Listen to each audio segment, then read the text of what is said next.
అదేవిధంగా ఈరోజు ఒక మంచి మంత్రం కానీ మంచి విషయం కానీ తెలుసుకుందాం.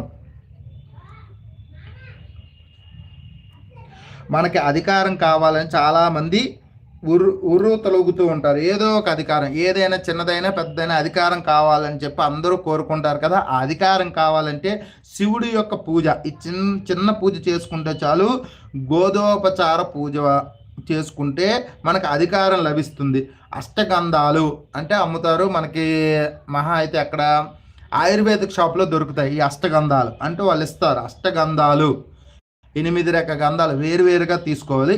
ఆ 8 రకాల గంధాలతోని ఆ స్వామివారికి గోధూళి వేళ అంటే సాయంకాలం 5:30 నుంచి 6 మధ్యలో, అంటే సూర్యాస్తమయానికి ఒక అరగంట ముందు నుంచి సూర్యాస్తమయం వరకు ఉండే టైంని గోధూళి వేళ అంటారు. ఆ టైంలో మనము స్వామివారికి విశేషంగా ఈ అష్టగంధాలతో అభిషేకం చేస్తే, ఇంట్లోనైనా మనకు వచ్చిన మంత్రాలతో చేసుకోవచ్చు.